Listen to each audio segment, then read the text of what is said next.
Chucky. And I'm your friend to the end. Heidi fucking ho. Ha, ha, ha.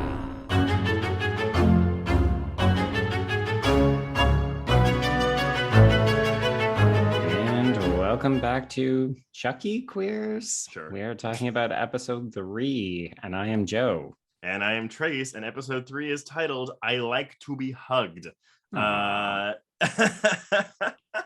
Yeah, so I mean, this was again, I'm gonna say I actually really like this episode, but mostly because of how it ends, and Right. I literally don't know where the show is going from here.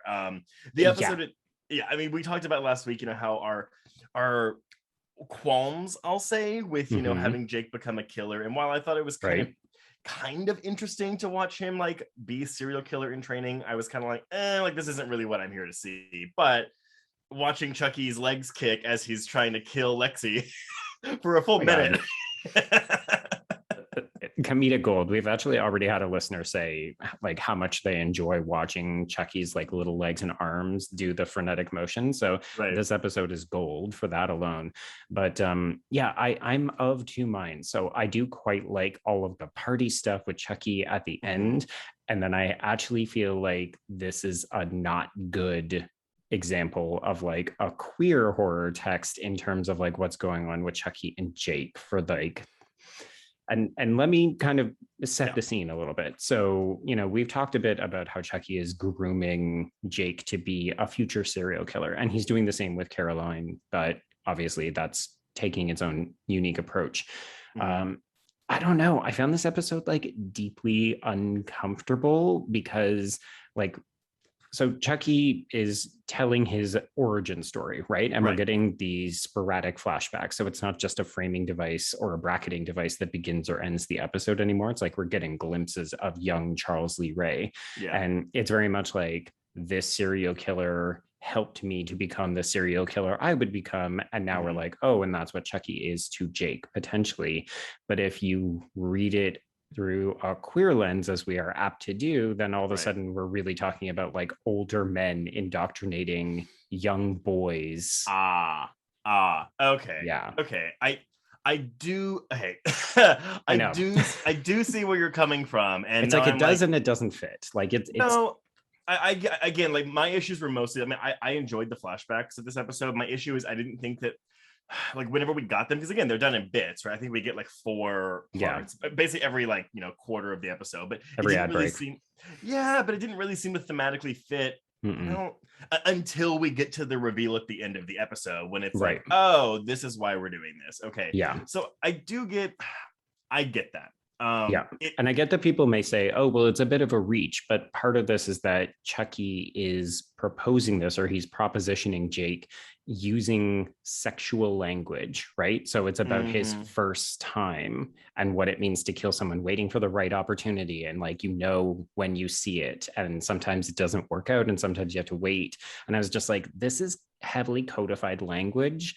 And it just makes me uncomfortable when we start to think about the conversations that people, basically homophobes, have about like predatory older men going after younger boys and sort of being like, hey, let me help you find your way. Indoctrinate you into this queer lifestyle, this life of Sam, blah, blah, blah, blah. Because we're all pedophiles, right? Well, and like the episode ends with a nature versus nurture kind of commentary. And I'm not suggesting, I don't think that the show is saying, hey, watch out for predatory older men. No. But gay people are on the prowl kind of deal. But are you worried about like people like watching this and taking that away from it? Maybe, just because I do think the linkage has been there, right? Like the show is very obviously queer, and it's doing things with like queerness as like a comparable element to becoming a serial killer. And I'm worried about this weird mixed messaging, particularly in this episode. Well, and again, I mean, because we haven't watched what comes next, so it's entirely possible that this will be dropped in the next episode, or at least or explored more. Well, like, because again, the way the episode ends with Jake at his parents' graves, like basically apologizing to them for like that he's not the person that. Which again, you're reading the queer parallels there, right? Because he's talking about being a killer, but there are certainly parallels there to being a queer child or queer person. So I do get where you're coming from, but that's the issue with episodic television, right? It's like if it continues on this path and we're like, hey, cool, like Jake's going with Chucky and doing this, I don't really think that's where this show is going to go. No, but I can understand your issue with it, again, taking just this 42-minute episode as a piece of media. Yeah, and that's just it. Like, I deeply respect Don Mancini, and I know that he would be too careful to really take this further than maybe it already has been in terms of like this connection. So it was more like, oh, this is pinging in the back of my mind, and I'm uncomfortable. I'm not ready to say, oh, stop watching the show, it's dangerous or something like that. But yeah, I'm curious and slightly trepidatious to see where this is going to go. But then there's also this whole other subplot, which is like, oh, Chucky finally becoming unhinged and just like letting loose in Lexi's fucking giant house. That was very fun. This house with all primary colors painted walls. I'm telling you, like, so the green is my favorite color, and I was in this house and I was like, wow, this is a lot of green. It's a lot. Yeah. But no, you're right. I mean, like, narratively, like this kind of ends, I guess, what is essentially the first act of this series, because Chucky isn't, I mean, assuming Lexi isn't dead, which I don't think she is. I don't think she is either. But like the other shoe has dropped. People know. I don't want to try to guess too much about what's going to happen in the next episode. But I was like, literally, when all this was going down, I was like, oh shit, this is. We're like ramping this narrative up. So anyone that was complaining, again, as we said last week, about the show wheel spinning, it's like, we've just like made a jump here. We just burned down the mayor's house, presumably, potentially with a bunch of kids in it. I think everybody's going to get out okay, minus, Oliver, R.I.P. Well, yeah, that was, because we talked about Oliver, I want to say in the first episode, and how, did you say, I think that we're going to probably lose him relatively soon? Yes. Yeah, and honestly, I mean, no offense to the actor that portrays him, I don't think he's a very good actor, so like I'm fine with him being off the show. He's fine. He just stands around and gives Lexi moon eyes, so it's like, all right, your role here is done. Yeah, I mean, that's the thing, right? Because whenever they were doing that during the dance, it was like, oh god, I really don't care about this love triangle at all. So I mean, that was a smart decision to get it done. But also, the pilot episode of this show, we have the two bullies. We have Oliver and we have Lexi. And most of the time when you see, gay male teens being bullied in school, it is often from another male bully. Yes. So I like this now that we are firmly in this. Oh no, it is a girl bully. Which, I mean, again, it's been this way for the first 3 episodes, but it's just it's a nice narrative switcheroo that you don't see very often. So I like seeing this, and I also like seeing Lexi.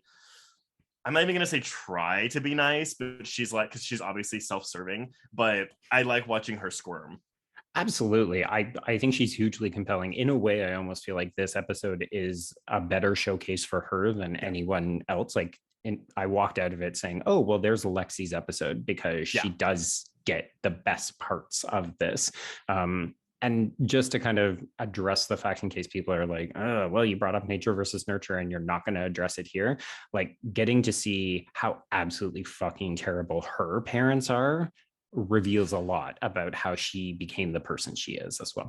I mean, again, like the last episode, we have the mom telling her off, but then in this parent-teacher conference with Precious Chong, I was like, oh, bitch. But so I was so happy. I literally was, oh God, they're gonna let this bitch walk out of this classroom. And so I was so happy that she just whipped out that video. Let me show you the video, you fucking bitch. Again, that's something that was dealt with. I didn't think that was gonna be addressed again, especially with the parents. So I'm glad that was brought back and dealt with. I mean, we don't see the repercussions of it, but it was, again, also to see the aunt and uncle be like, what the fuck is wrong with your daughter? Yeah.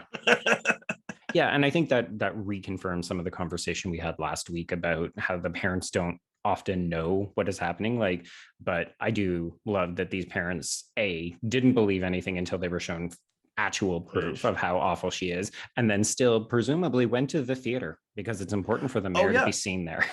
They didn't go home. I do have, again, logical question about how the kids don't. I get that they don't hear the explosions and the fire because they're feel maybe the flames, but feeling. I mean, again, on the sides of your face.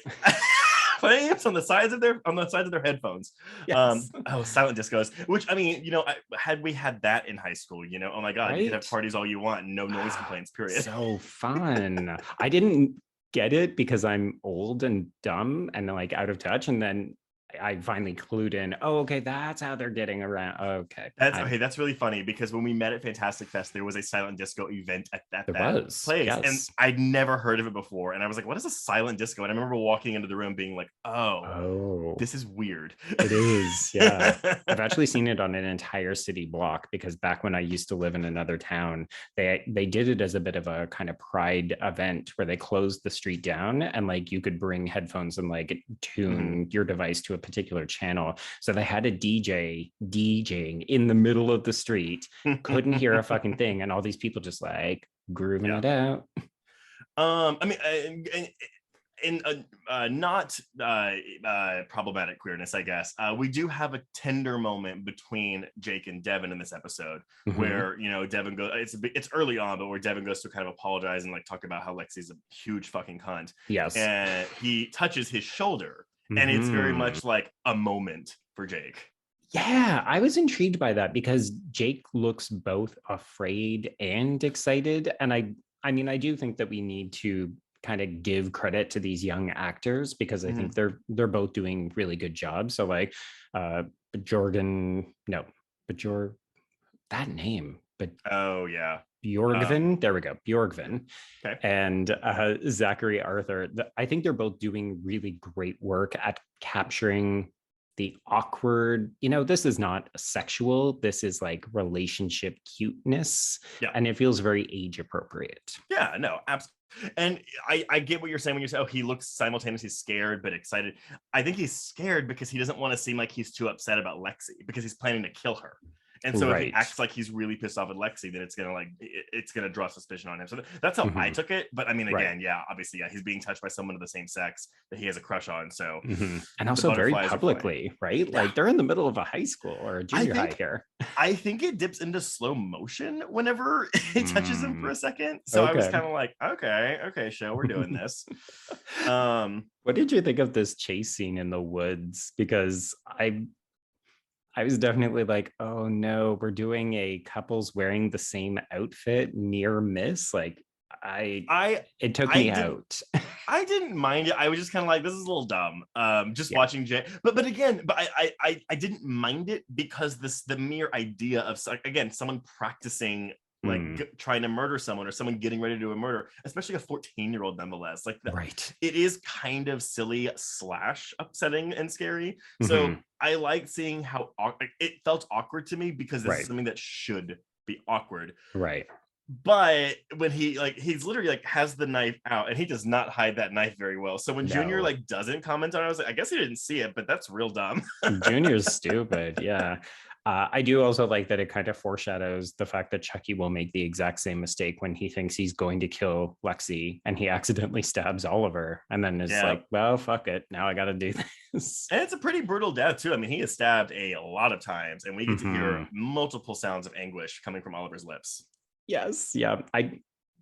I don't want to suggest that I enjoy glorifying violence or condoning it, but watching little Chucky arm just stab him repeatedly. I mean, the joke when he's like, you ever tried to strangle someone with these hands? Yes, the little tiny hands. Oh God, that doll is just so fucking cute. I'm sorry. It's something. But yeah, I mean, again, so your major issue with the episode aside, I liked this actually more than the second one, at least in terms of narrative progression, and I think it sets up whatever we're gonna get in episode 4. I'm excited to see what happens next. Okay, so with that in mind, what do you think is going to happen? So we're both in agreement that we don't think Lexi is actually dead. I think even just narratively speaking, you need a witness to say this wasn't Jake, this was the fucking doll. And maybe I'm totally off here, but I'm wondering if Lexi's gonna go stay with Junior and Jake because their house is burned down. Maybe the family moves in with the family. I mean, I guess it doesn't make sense because they can probably afford to stay in a hotel or something. But I'm just wondering if maybe that'll be a I don't know, a thing that happens. You got to get Chucky back to Jake somehow. And obviously Carolyn is going to throw a shit fit if she doesn't have the doll around her. So maybe that's how they agree to go. But the thing is, though, Lexi knows that Chucky's alive, but maybe they're going to throw her in the loony bin. That's where she's going to meet Fiona Dourif. Oh my God, that might actually be what happens. We cracked it. Oh my God, we're geniuses. The episode, because again, the final scene of the episode, well, kind of the final. Well, no, it is the final scene. It's Jake at the graves, but the camera pans back. Yes. Am I using pan correctly? Tracks back, sure. I need to learn my camera the words. But we see that Charles Lee Ray's gravestone is mere rows away, and I don't the way it's framed, it's like, oh, this seems like it's important, but maybe it's just to remind us that his grave is in Hackensack. Whereas me, a Bride of Chucky fan, I'm like, of course, Hackensack is like where he's buried in Bride of Chucky. Yeah, no, I felt the exact same way, and I couldn't tell if it was, hey, for those of you who haven't been paying attention, reminder, here's his grave. Part of me is like, well, every Chucky narrative, especially the early on, which is like the films that we're kind of evoking the most with the TV show right now, it always has to do with like body possessions. So part of me is like, is it important that his body is there? Yeah, I was very unclear on that, but we'll see if it makes a difference, if that matters later. We shall see. Yeah. Well, listeners, let us know what you thought of I Like to Be Hugged, episode 3 of season 1 of Chucky. We obviously voiced our concerns and our pros with it. Sure. But be sure to tune in with us next week. And until next week, we can cross out Chucky. Indeed, yes. And you've left me with nothing again. So now should I just cross out I Like to Be Hugged? There we go. Yes. Okay. You do the episode titles, and I will cross out Chucky. Yes. There we go.